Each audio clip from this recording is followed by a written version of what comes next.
Let's get you set for week 3 in the Sunday slate around the National Football League. A week, Joe, that could dictate a lot for a season already here with the first 3 weeks of this NFL season. And we're going to learn a lot here in week 3. I think week 1, we overreact. Week 2, we learn some things, but still a small sample size early on. Week 3, I think we start to get a more clear picture on what these franchises truly have in store for the entirety of 2024.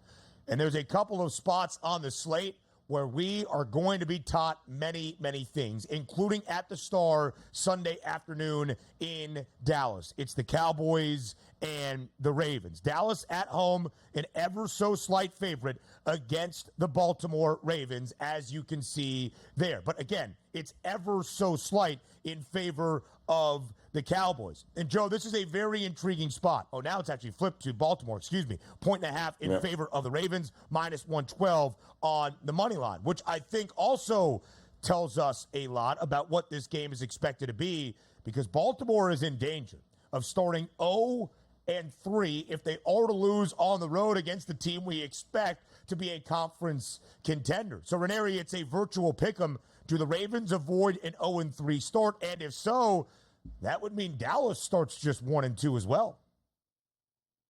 Hey, listen, Ben, it's kind of crazy when you look at this at this point, and we're talking the Ravens here, who are kind of in uncharted territory with the thought of starting 0-3.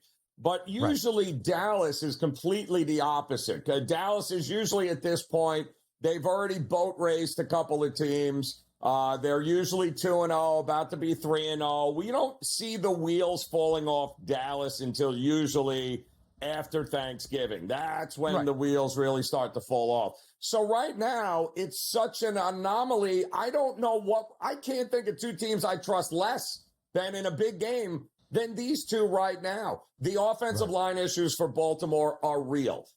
If Lamar Jackson doesn't do it, it's not going to get done. You're also exposing Lamar Jackson to taking way more hits than you should be at this point in his career. And what we saw from the Cowboys getting dismantled at home last week against the Saints, none of that to me is sustainable here. So I just don't know what we're going to get. It's a pick'em for a reason here. It's one of those games, Ben, where I'll take the over and I'll just sit back and watch this game and see what happens. 47.5 is that number. And, Joe, I think it's a pick'em because of uncertainty, not like great. We've got two heavyweights facing off in Dallas on Sunday. So here is what is at stake for the Ravens, who are 0-2, unexpectedly so, because of Isaiah Likely's toe and because of an utter collapse last week at home, leading by double digits early in the fourth quarter as an 8.5-point favorite against the Las Vegas Raiders. Week 2, far more damning than that season debut in Arrowhead. Since the postseason expanded to 7 teams in each conference, with the addition of that extra wild card team, that was back in 2020, Joe. Only 2 teams that have started winless 0-2 out of the 32 that have made the postseason. Only 5 of those 32 0-2 teams since the start of 2020 have even finished with a winning record. That's where it gets a little bit dicey for Baltimore. But the danger of starting 0-3 is almost insurmountable. Since 2000, Joe, only 1 team has started winless through their first 3 weeks, 0-3, and made it to the postseason. The 2018 Houston Texans, 0 0-3 teams in the history of the National Football League have won a Super Bowl. And let's call a spade a spade. The Baltimore Ravens had that expectation this year to get back to the AFC title, to get past the Kansas City Chiefs, to use their 2-time NFL MVP Lamar Jackson, to contend for a Lombardi Trophy. All of that could be out the window, Joe, based on the result Sunday afternoon at the Star. Yeah, and it's kind of hard to believe that these are the two franchises that we have the most questions with heading into week 3. I mean, there are some 2-0 teams that probably should not be 2-0. There's a couple of 0-2 teams that are better than that. But these two teams, my goodness, I have no idea. I do know that they are both similar where their former defensive coordinators are now head coaches. So there is an adjustment period here, Ben, because the preseason rankings for both these defenses were way higher than the level of play that we have seen. So I do think it's going to take a little while for everyone to get used to what's going on. You got Zimmer in the booth there for Dallas now. He's not Dan Quinn. They still have the talent, Ben, both. The question is, will the defenses get better this week moving forward, or are we going to get what we got in the fourth quarter against the Raiders and in that game against the Saints? Time will tell. When Dallas gave up 44 points and never even had a puncher's chance. The Cowboys plus 850 now to win the NFC Championship, the longest number we have seen on Dallas at any point through the preseason, the offseason, training camp, or here early through the first 2 weeks, now entering week 3. But that's been the issue, not regular season success for the Cowboys. The win total now for Dallas, just 9.5, Joe. The over still has the juice to get to double digits, but the Cowboys have won 12 games each of the past 3 seasons. 9.5 the win total for Baltimore as well, the NFL's best team last year with the best mark at 13-4. Because Lamar Jackson has had to do everything, he has thrown for at least 247 in each of the first 2 games for the Flock this season. You see his props for Sunday. He had 45 rushing yards last week, 16 carries for more than 100 yards in week number 1. That's not necessarily a good thing that he's running like a chicken with his head cut off because his O-line cannot block anybody. Dak Prescott, last week playing from behind against New Orleans, did throw for 293, but that's not really the recipe for success either. And I think the glaring issue for Dallas, Joe, outside of the defensive woes to start this season, or at least week 2 against New Orleans, is a non-existent ground game. 21 carries for 68 yards as a team last week, just 3.2 yards per pop. Lamar is, and we'll get to it a little bit later, but he is somebody I'm going to be focusing on a lot of props this week here, Ben, because I have a feeling I know what we're going to get from him this week. Yeah, he's going to need a generational type performance to avoid a generational failure through just 3 games for Baltimore this season. Another big one in the Big Easy up next.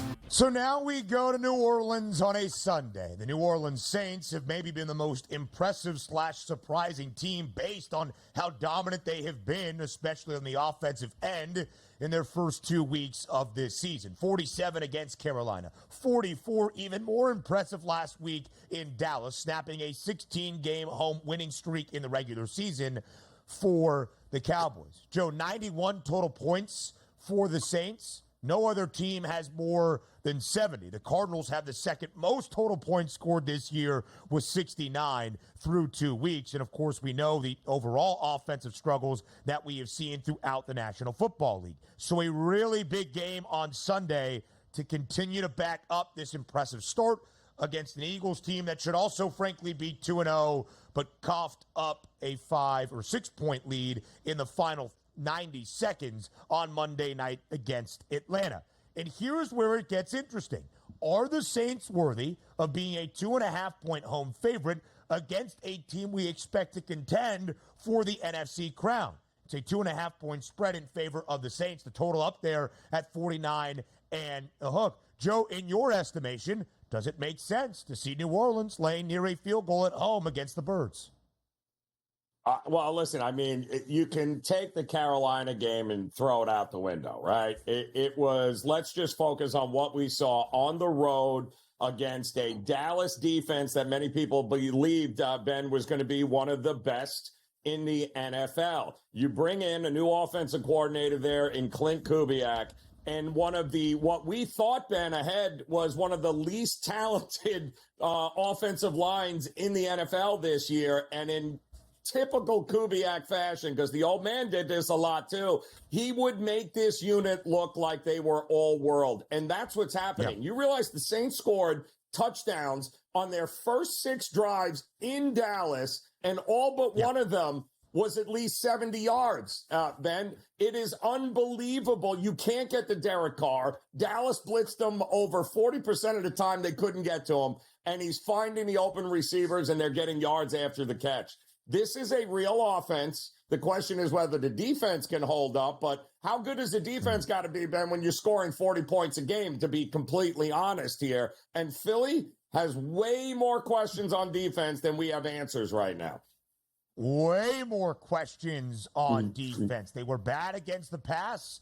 They were bad against the pass when it mattered most on Monday night. They were decent against the run.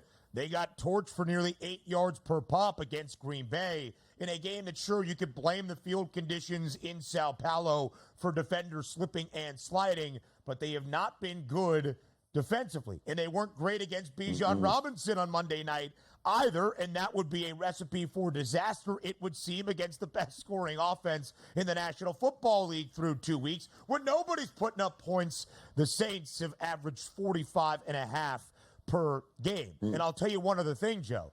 The Eagles under Nick Sirianni are the worst underdog team in the National Football League. Sirianni became the head coach in Philly in 2021. The Eagles have the worst ATS record and cover percentage as an underdog in that span, 4-9 ATS. All right, what about when they made it to the Super Bowl in 2022 and were often booked as a favorite a season ago? Even worse, 1-3 against the spread. When they've been an underdog, there seems to have been a reason. And, Joe, this is the type of game, week 3, where the Saints can make a statement. If they win, they cover as just a short 2.5-point favorite in the Big Easy. They're off to a 3-0 start, doing so not just against Carolina week 1, but hammering the Cowboys and the Eagles. So how do you look at New Orleans based on what happens week number 3? Yeah, it feels like, Ben, the way to look at this game is from a total perspective, because I do think that Jalen Hurts and the offense will have a lot of success here against this defense. I think points are coming. I would also imagine that these two teams, the scripted portion of the game in the first half is probably where you're going to get the most points. I would not be shocked at all if this is a wild one early and then there's some adjustments in the second half and the scoring slows down. So that's how I would look at this. I'd look for both of these teams, their team total over in the first half, Ben, because I do think this is going to be a wild shootout to start. The Eagles now at 6-1, third best price in the NFC, behind the favorites in San Francisco, dealing with their own injury issues, and Detroit by $0.50. If the Saints win, that 12-1 number ain't going to be there. And frankly, it might be slashed in half or close to it come Monday morning. Hour 2 comes up next, live right here on the Early Line. Welcome to hour number 2 on a Football Friday, live right here on the Early Line on SportsGrid. He is Joe, I am Ben, and we preview the entirety of a Sunday slate in week number 3 of this NFL season. We'll also set the stage in our third hour for college football in week number 4, a triple header of college football games on this Friday night. So much football coming your way for the rest of our time here up until 11 a.m. Eastern, Joe, on the Early Line.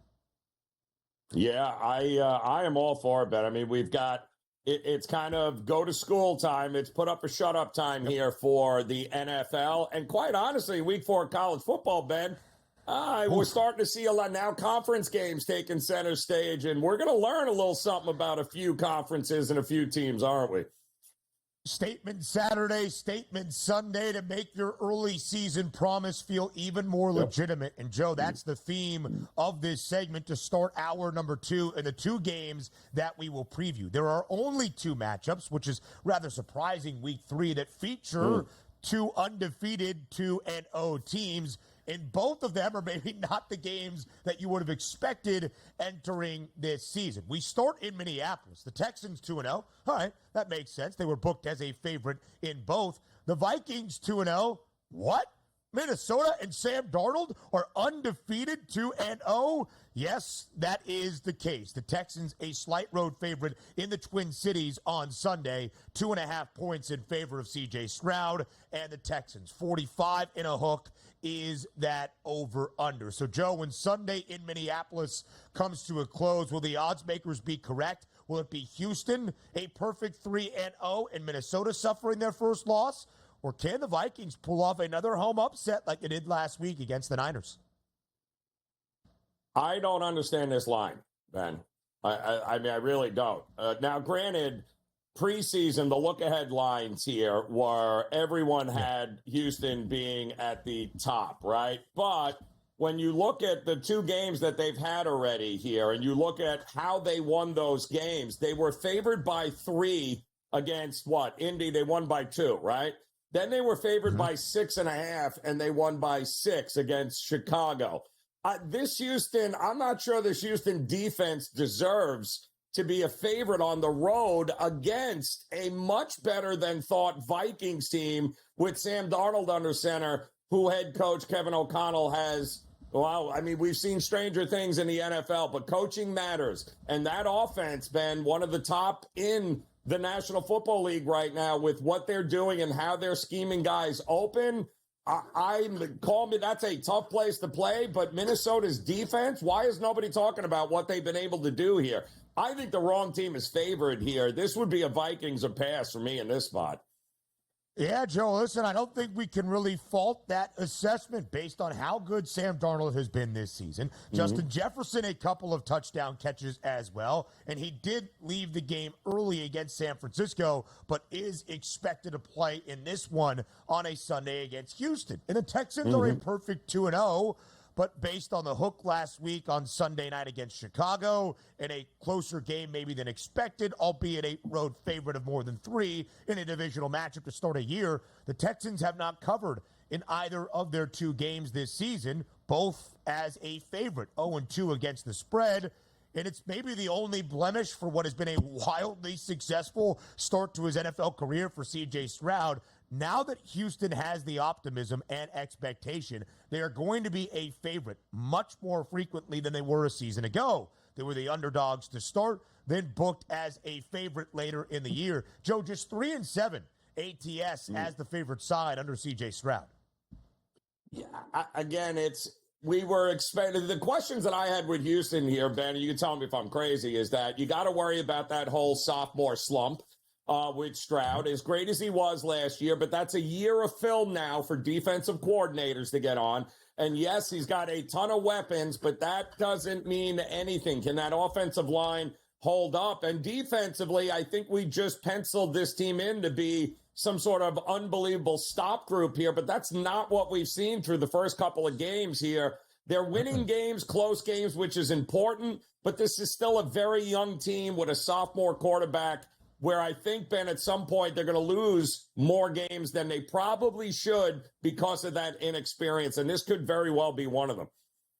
Yeah, it's really interesting, Joe, because C.J. Stroud has been good this year, more than 200 in both. He has not turned the football over. It's what made him so successful in his rookie season. As some take their lumps and struggle, C.J. Stroud just did not. The Texans well under on Sunday Night Football against the Bears. Minnesota under in both. Speaking to your point, Joe, about how good the defense has been under Brian Flores, they held a Niners offense to only 17 points. Well, they didn't have Christian McCaffrey, and Deebo Samuel got banged up. Doesn't matter. That was the case pretty much for week number 1 against the New York Jets. They scored 32, and it could have been a lot more, settling for a lot of field goals with Jake Moody, and they held the Giants, and I get it, it's the Giants, albeit on the road in MetLife, to just 6 points. Total at 45.5. Maybe keep an eye on that number if Minnesota keeps this game close, as the odds makers are expecting, despite the fact the Texans are a road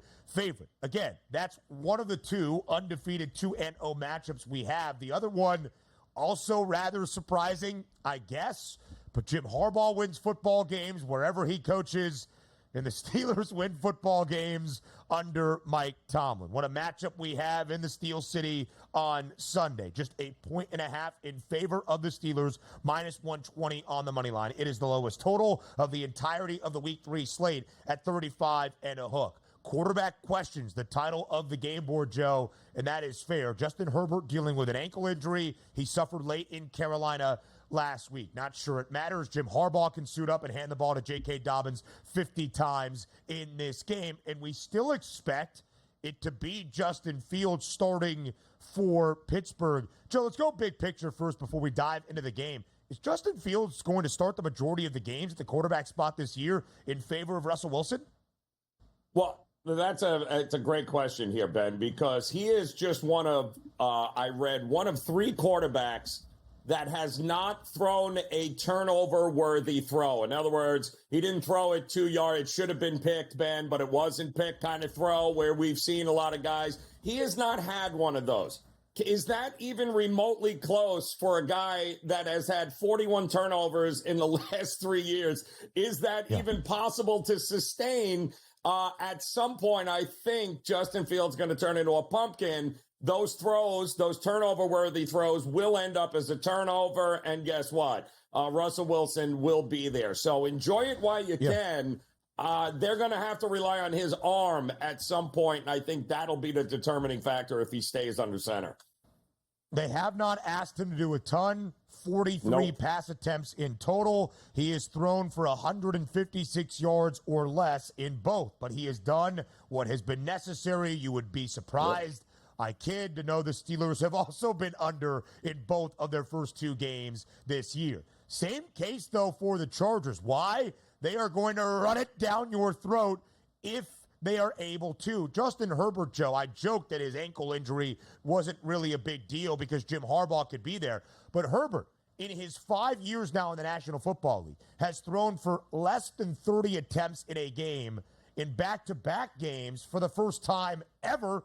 That's what happened this season to begin. So as we look at this game, it's close to a pick'em. It's a 1.5 spread. The total is low at 35 and a hook. Which way are you leaning for Sunday in the Steel City? This game comes down to whether or not that rookie right tackle, Joe Alt, remember, Ben, there, the big guy, Notre Dame that they ended up drafting in the top round? Yeah. Can he hold his own against TJ Watt? If he can and gives Herbert time to throw, Chargers win. If he doesn't, you know what happens there in Pittsburgh.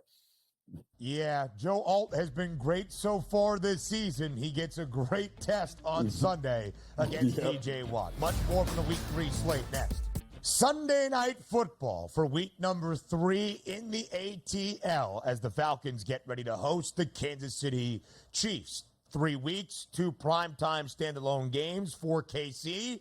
Same story for Atlanta. It's a new era for the Dirty Birds after a come-from-behind victory in about a minute of game action led by Kirk Cousins on Monday in Philadelphia. They return home to host the Chiefs. KC, though, of course, a road favorite, laying a full field goal. 46.5 is that total. Joe, 3 being a very key number in the National Football League. Just how important is it on Sunday night in Atlanta? Oh, this is big. What a schedule, by the way, to start for Atlanta. Look at these games they got to go through, Ben, to start the season here. It's kind of crazy. But having said that, I feel like we're watching the Kansas City Chiefs on replay here year after year, right? There are, in the September and October, Ben, you watch the Chiefs and you go, oh, I don't know. It just doesn't feel like the same team. This guy's gone. That guy's gone. They don't look, oh, my goodness, they're barely winning. And then, of course, come November and December, we're like, told you the Chiefs were great the whole time. I don't know why you guys thought they were no good. And here we are, rinse and repeat once again. The interesting thing with Atlanta is, and you tell me, Kirk Cousins still is not pushing off his back foot. It still looks like they're going out of the pistol. He even said after the game, I'm not sharp enough. And I still think that's going to take time. But the problem is, it might have worked with a less than Philadelphia defense. I don't know that Kansas City is going to defensively allow him to find his groove here. I think this is a much lower scoring game than some people think. I like Atlanta's defense, but it's going to take Kansas City a little while to get the engines revved, and I'm not buying Kirk Cousins yet. I don't think he's 100% healthy, and I don't think he looks anything even close to what we got with him in Minnesota.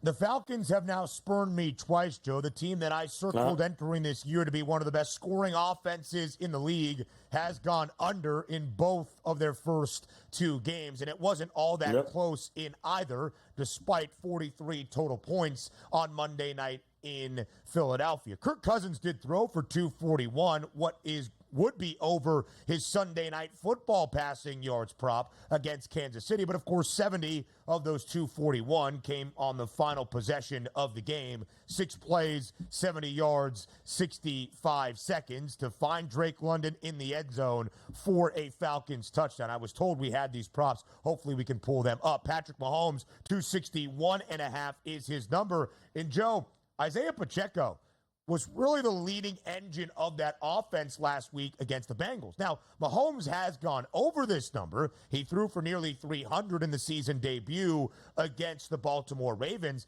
but he hasn't been great. 3 touchdowns to 3 interceptions. Last week, barely over $150, 2 TDs to 2 INTs. Carson Steele has the rushing yards prop at 45.5. Kareem Hunt back with his former team. Will he already factor into his first game on Sunday Night Football? That remains to be seen. Rashee Rice has been really good this year. Travis Kelce has been basically non-existent. When you look at the player props for Sunday night, which individuals do you think impact the outcome either way most? Well, I think Bijan Robinson is a guy you got to look at because I do believe that Atlanta, it's a very bend but don't break Spagnuolo defense, right? They're very okay with hitting running backs out of the backfield. They're okay with those kinds of plays. They try to limit the big plays down the field. I think Bijan Robinson, if Atlanta's going to have any success in this game, he has got to be involved not only with running the ball, but he's going to have to play a big part in the passing game as well and get the ball in his hands, give him as many touches as possible. I think that's going to be a matchup. And oddly enough, or strange enough, Ben, there is a name on that list that's not on there, and that's because they have not been on the same page, and that's Travis Kelce.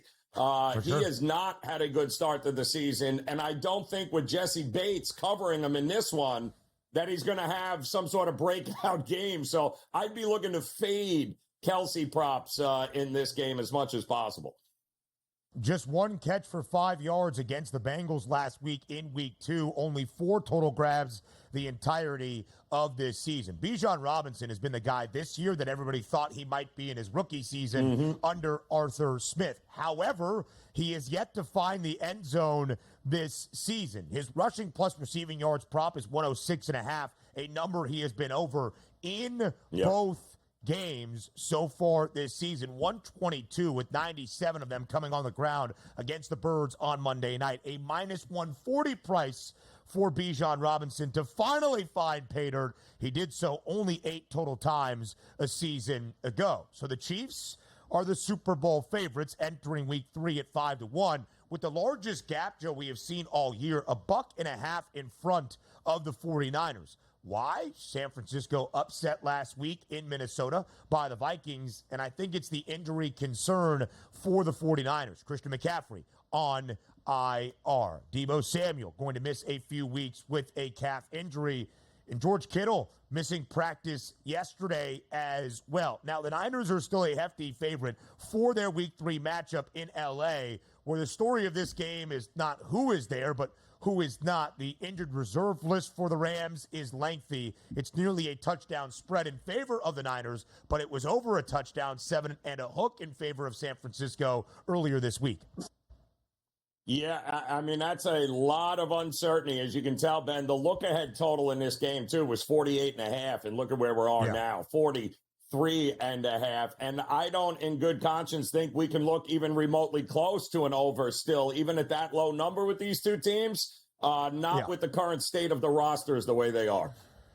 Yeah, I don't know, 43.5 being that number. We have already seen Jordan Mason excel in his 2 starts this year for Christian McCaffrey, 100 on the ground, and the Rams have been getting ripped up on that side of the football. It will be one of the ways that I look at this game in our pick 6 later on. Brandon Ayuk now, though, needs to step up, 72.5, his receiving yards prop. He has really not done much after getting the bag late in the off season. Also keep an eye on Jordan Whittington, the freshman out of Texas, or the rookie out of Texas. They like him in LA. More from the Sunday slate next. Some more games on Sunday from the week 3 slate to break down. In the early window, a couple of compelling spots that feature young quarterbacks. Joe, later in the show, we'll talk about the Big 12 battle, a top 15 tilt for your alma mater, Oklahoma State, hosting Utah. Cam Rising, if he plays, we don't really know what his status is 25 years old in his 7th year of college football. Alan Bowman, also in his 7th year of college football, the QB for the Pokes, he is 24 years old. Their combined age, 5 years older than the two starting quarterbacks we will see on Sunday in Indianapolis. It's Anthony Richardson for the Colts. It's Caleb Williams on the other side for the Bears. Neither guy has been all that sensational this year. Of course, a lot of focus on the number 1 overall pick in Caleb Williams. Just 1.5 points in favor of Indy. 43.5 is the total. What do you think happens on Sunday in Indianapolis? Well, what I think is I think the Bears win this game rather easily. And you're going to see the growing pains of what's going on with Richardson, who, by the way, is without a doubt one of the worst passers in the NFL right now. Not because he lacks the talent or the arm strength, but simply because he has no idea where the ball is going. And I'll take you back to his, it feels like his 1 year at the University of Florida, where, again, we all went, wow, this kid has got unbelievable, what talent.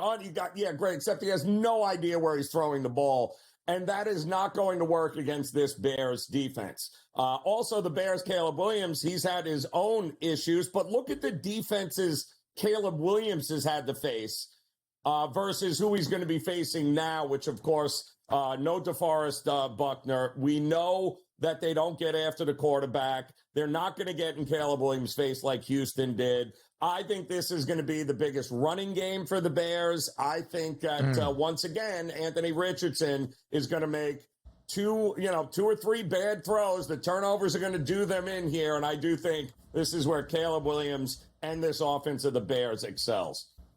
So here's the issue for Caleb Williams, at least so far. His offensive line looks absolutely awful. The worst security you would ever see trying to keep him upright. Sacked 7 times on Sunday Night Football in Houston, leading to him having to break out of the pocket and run a ton where he hasn't looked very comfortable. He had 5 carries for 44 yards, but hasn't really been the groomed and polished quarterback we expected the Heisman winner to be, at least early in Chicago, where he has often said he's not nervous, he's comfortable, he's ready to go. Not really the case. But outside of that, Joe, 5 carries, 44 yards for Caleb Williams. He was Chicago's leading rusher against the Texans. They had 17 total attempts as a team for 27 yards. And DeAndre Swift, who was paid this offseason, just 14 attempts for 18 yards. However, if Chicago was going to figure it out offensively and on the ground, Indy might be a great team to do it against. 261 yards allowed last week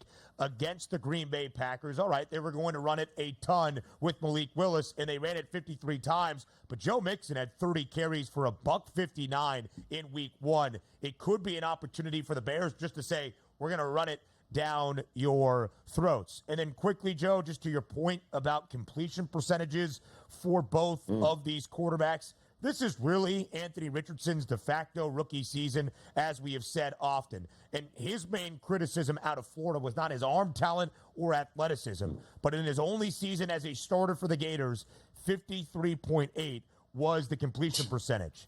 He is less than 50% so far this year, 49.1 of qualified starting quarterbacks. That is the worst. Caleb Williams, though, not much better, 56.1%. Bo Nix, also a rookie quarterback, taking his lumps so far. Multiple interceptions in each of his first 2 games this year, where the Bucs have been very good, off to a 2-0 start, laying near a touchdown at home. Will Bo Nix lead the Broncos to an upset on Sunday in Tampa? Will the Buccaneers start out a perfect undefeated 3-0? It certainly feels like that. I mean, look at the market certainly believes that. I also believe that we're going to get more points than the market thinks in this game. I do like the over here. I think points are coming. I think they'll have more success than they've had in the first 2 games offensively here against still a very banged up secondary of Tampa. Yeah, Tampa was not great defending the pass last year, second worst in the National Football League. Bo Nix had to throw it a ton last week. Sean Payton saying you're going to learn one way or the other. The Bucs have been a great underdog team the last 2 years, 9-4 against the spread, and then the victory outright as the underdog last week against the Lions. Not as good covering numbers as a favorite. Still think they win comfortably. Mike Blewett joins us next on the early line. It would not be a Football Friday on the early line without the services of one Mike Blewett. Big Blue joins us live right here on this Friday to get you set for everything you need to know around Week 3. Mike Blewett, as always, we appreciate the time. Thanks for joining us here on TEL. Thanks, gentlemen. Good to be here. Obviously got off to an interesting start last night. The Jets fans are feeling great this morning. It's been a long time since the Jets have been good and the Patriots have been this bad. So a rare blowout for the Jets in the Jets' favor.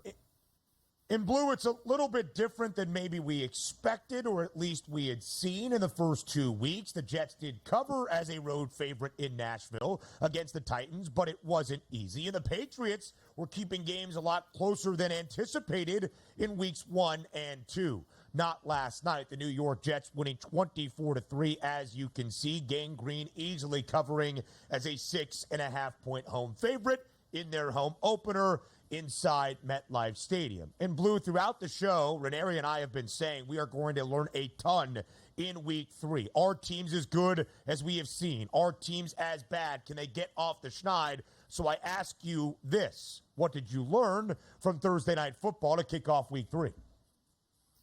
I think what we saw from the Jets in the first couple of weeks, and had anybody been watching it, it was clear that Rodgers was a little rusty, that the offense in general was a little rusty. No real live reps during the preseason. Obviously, Aaron Rodgers dealing with an injury all of last season and rehabbing it. But last night, they shook off that rust pretty well. Plus, they now have an added weapon in Braylon Allen that maybe we didn't expect to have coming into the season. He completed passes to 8 different receivers. It was pretty easy pickings for him last night. And on the flip side, the Patriots are clearly struggling everywhere on offense. Just 11 first downs, 148 total yards. They got dominated. The good news for the Jets is that even though there's a dearth of pass rushers on the team right now, the Jets still do a very good job of getting a push with a 4-man rush. They don't have to send the house in order to get it. So they're still doing well in that regard, and Williams obviously is in the middle of all that against an admittedly a weaker Patriots offensive line. It's a shock, though, because like we had all said, if you protect Aaron Rodgers, you better upgrade that offensive line in the offseason. And what grade would you give them? And did you see enough to think that the Jets are going to go over their win total? And did you see enough from the Patriots last night to go there? They're still not getting the 5 wins here. So Morgan Moses going down last night could be an issue for the Jets. We'll see the severity of that injury and how long he could conceivably be out. I would say that the Patriots, the one upside for the Patriots is that they know who they are. Right? I don't think they're trying to play beyond their means. That's not necessarily a compliment, but they're not trying to do anything terribly complicated. They just got dominated last night. Now, was the end of the game a harbinger of a real quarterback change? I still think they should leave May on the sidelines only because Brissett was tortured last night. He got beat up pretty badly. He was missing throws, but he also was getting beat up, and Drake May will suffer the same fate if he comes in. So I still don't like the Pats to get to that win total, but they have shown their ability to take the air out of the ball, run clock, and be able to stay in games, although last night wasn't the case. The Jets, I'm leaning towards the over. Miami's a weaker squad than they were coming into the season, whether you were a believer or not. They are now decidedly weaker without their starting quarterback. I think the Jets are a good football team. A lot of people have been saying it. There's always going to be a level of disbelief because it's the Jets and their history, but it's a talented football team, and Aaron Rodgers is a quarterback, and he was playing like the Aaron Rodgers of old last night. And a divisional win for the New York Jets, who entered the season as the divisional favorites in the AFC East. The AFC East odds still not available. Buffalo probably in front, but not maybe by all that much in front of New York. All right, Blue, let's get to Sunday. Statement Sunday. We are going to learn a lot in week number 3. And, of course, a ton of focus will be on Dallas. Are the Cowboys about to start 1-2? If they do, that means the Ravens start 1-2 to pick up their first victory of the year. But if not at the Star, the Ravens would start 0-3, just one team since 2000. The 2018 Texans started 0-3 and made it to the postseason. The Flock, a very slight road favorite in Dallas on Sunday, but it's a virtual pick'em. So, Blewett, who wins?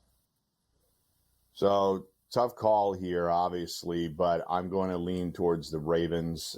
They do need to clean some things up. They have offensive line issues as well. Can Dallas take advantage of that early? That could tell the tale of the game if Dallas is able to get after Lamar Jackson and make him uncomfortable or force it into, as Ranieri and I have been talking about every Sunday, the Lamar show. Just things break down. Lamar's got to save the entire team every single week. That can't be a plan long term. I like the Ravens, but what I would say is that the Ravens have hit the first half money line in 8 of their last 10 games, so they have been getting off to good starts from last year. This year, obviously, sputtering a little bit more on offense. But my favorite pick in this game is, while I like Baltimore, my favorite selection in this game would be the first half over. Both teams are good first half offensive teams. And at 23.5, I think that's a little bit too light. I think we could see some points early and have a 17-14 kind of first half. So give me the first half over 23.5. So, Mike, I don't think I'm overstating it. To me, this is so far, it's only 2 games, but this is the most surprising team as far as I'm concerned, the New Orleans Saints, in what they have done. I mean, they scored on their first 6 drives in Dallas against that defense, and every but one of them was at least 70 yards. So they're able to throw it deep. They're able to run it. They're able to get the big scores. The defense is playing well. Is that sustainable at home against Philadelphia? I think they scored on 13 drives in a row, Joe, between the first 2 games. So it's been impressive. Philly's big issue right now, it's not really hard to discern what's going on. They have no pass rush. They have 3 sacks, and 2 of them were by a middle linebacker in week 1.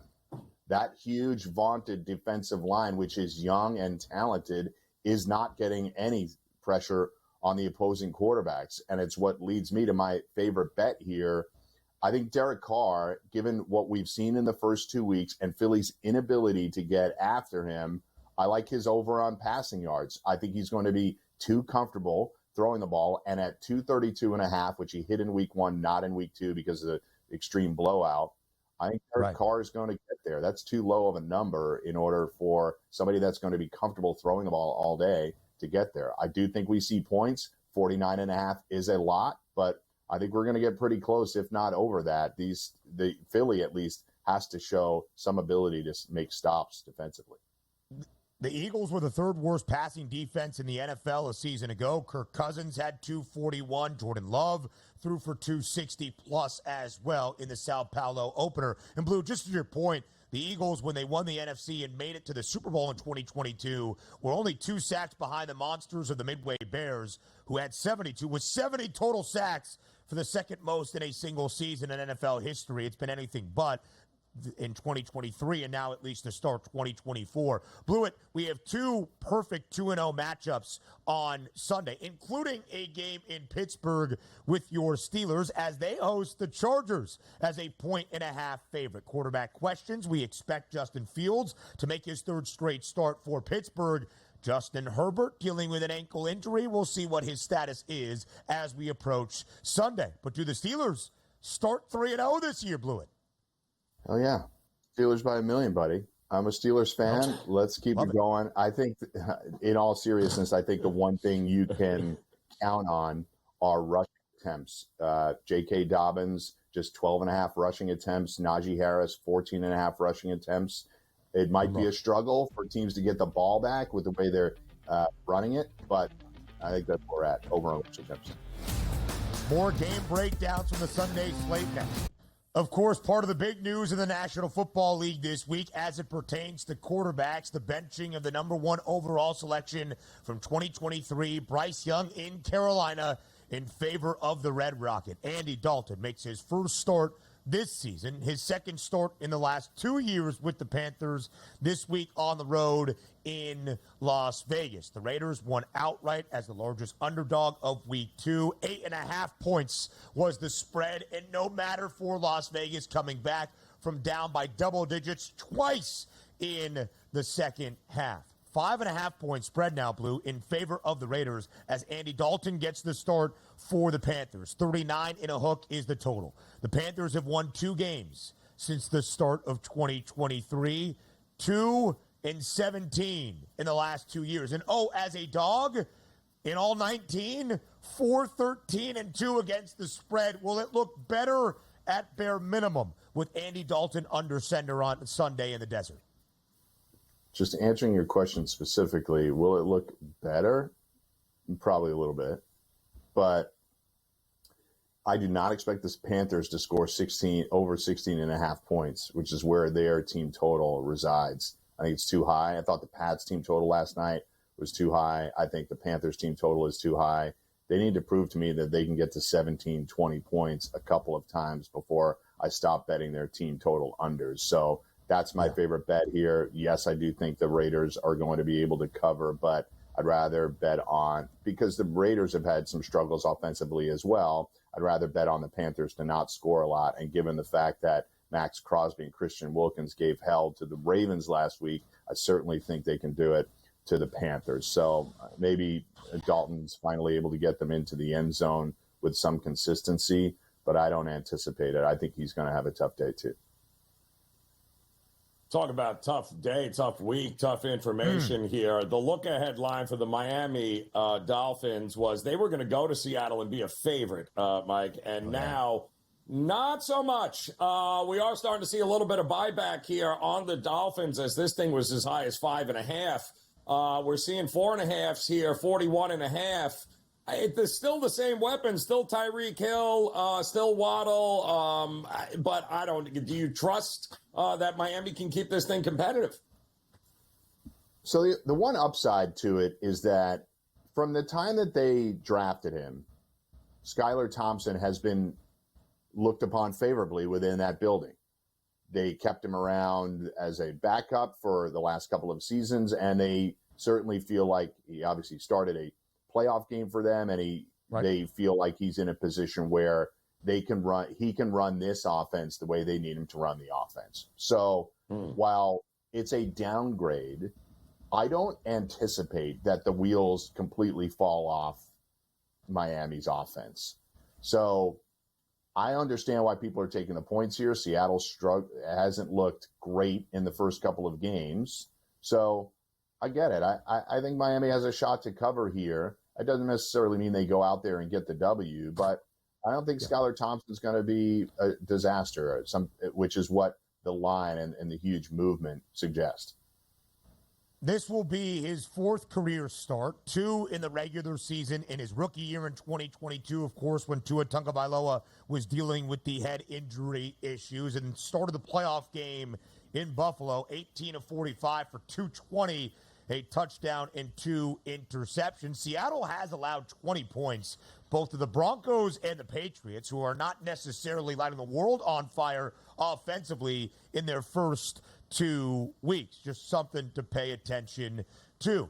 Blewett, we thought at the end of the Brazilian opener on the first Friday night of the NFL season that Jordan Love could miss a considerable amount of time. The fear was, torn ACL, maybe out for the remainder of this season after getting paid in the offseason. But then those fears were quelled a little bit as it was just a sprained MCL, still going to miss a couple of weeks, 2, 3, maybe 4 games. He was back on the practice field on Wednesday. He has been practicing with Green Bay. Do you think there is a realistic chance, Mike Blewett, that Jordan Love plays on Sunday in Nashville? The odds makers maybe not thinking so. The Packers still a 2.5-point dog in Tennessee. I don't think that the Packers are so oblivious to this situation that he's dealing with a knee injury. And I don't think they would have him out there if it was risky. So I do think there's a realistic chance. It doesn't mean that I would bet on him to start, but if they're having him take reps, he's obviously getting close. So if it's not this week, it's probably next week, which is still a better prognosis than, as you alluded to, a better prognosis than we had originally. So I don't think they would have him taking reps if they thought it was risky or if they still thought he was still a few weeks away. So we're getting close, and it may be as close as Sunday. In terms of the Titans, I mean, geez, they're the most deserved 0-2 team out there probably because of the absolutely ridiculous mistakes that they make. It's starting with Will Levis. So they've earned both losses. They're not as bad as some of the other teams, but they've earned both of those losses. And until these stupid mistakes go away, I can't reasonably bet on them. So I still like the Packers, even if it's Willis. You and I threw up watching the Lions last week. 1 of 7 in the red zone's not going to get it done. 27% in the red zone so far. They were 67% all of last year. If that continues, they're not going to win a lot of games, Blewett. Does it help here at all in Arizona? Well, the problem is that Arizona is one of the teams that's looked incredible offensively. So can they trade punches with Arizona all game long? Now, 6 red zone trips without a touchdown. The Lions hadn't done that since 1981. So I don't expect any kind of repeat performance. I think you just have to wash your hands of it. Very difficult performance. You and I were both pulling our hair out watching them fail in the red zone. But I love this game. I think it's going to be one of the best games to watch all weekend. I do expect points, and I really can't wait to see another team try to trade blows with Arizona. Very fascinating offense this season. It's going to be a great game. It's a full field goal in favor of Detroit. The Cardinals have been booked as an underdog now in 18 of 19 games under Jonathan Gannon. They're 10-8 against the spread as a dog. They covered last week as a short favorite against L.A. We'll talk more about what might be one of the underrated best games of the weekend next. So in the afternoon slate, maybe you'll be focused on Dallas between the Ravens and the Cowboys, or an NFC West showdown, although injuries front and center between the Niners and the Rams. But make sure you are paying attention. On Sunday, and I know these guys will be previewing that football game in Arizona, the Cardinals playing host to the Lions. Again, 3-point spread in favor of Detroit. The over-under is the highest of the Week 3 slate at 51.5. The Cardinals have been great offensively this year. The Cardinals have covered in both games so far this season. In the last 2 years now, from the start of 2023, so year plus, let's call it, the Lions have been the best cover team in the National Football League, 15-7 against the spread. But Arizona, 11-8 against the number in all 19 games under Jonathan Gannon, 10-8 against the spread as an underdog. They find themselves as a dog again. Should be a great matchup. All right, let's get to one of the other games we have not hit on just yet, and that might be for good reason. We go to Cleveland. The Browns are a 6.5-point favorite against the New York Giants. The total is 39.5. Blewett, if you had to play this game, and I'm making you play it, what are you doing? I am going back to where I went earlier with the Panthers. The Giants are not scoring 16 points in this or maybe any game. So 15.5 is their team total. I'm taking the under here for the G-men.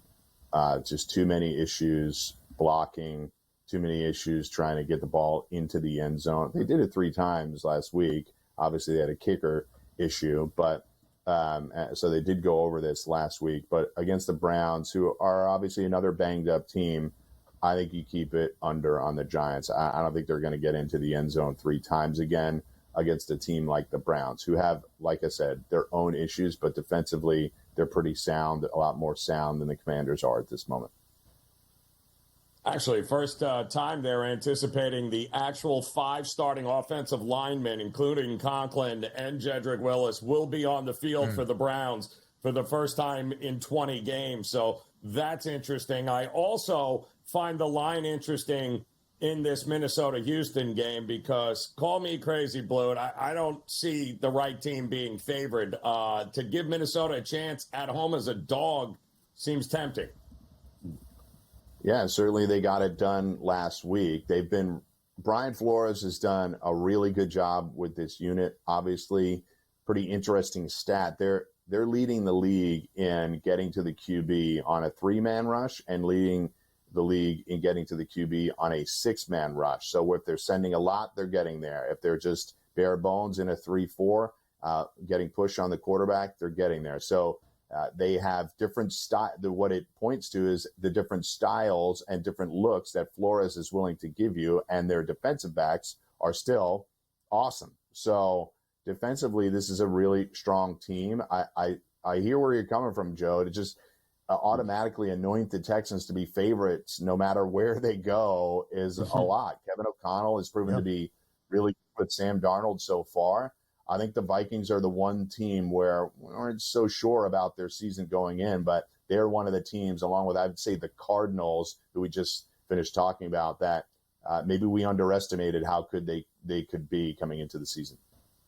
The Vikings played a lot of close games last year. They did it in 2022, of course, as well. They were 5-3-2 against the spread as an underdog, showing that those games were what the odds makers expected for the most part. And with C.J. Stroud, the only blemish is the Texans covering numbers as the favorite side. Just 3-7 now against the spread. They have not covered in either of their 2 games as a favorite this year. Let's end with Sunday Night Football, Mike Blewett, in Atlanta.